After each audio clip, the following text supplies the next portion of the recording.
Hi friends, welcome our channel.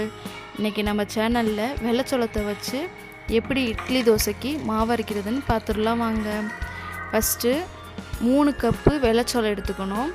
அதே கப்ல 1/4 cup உளுந்து எடுத்துக்கணும்.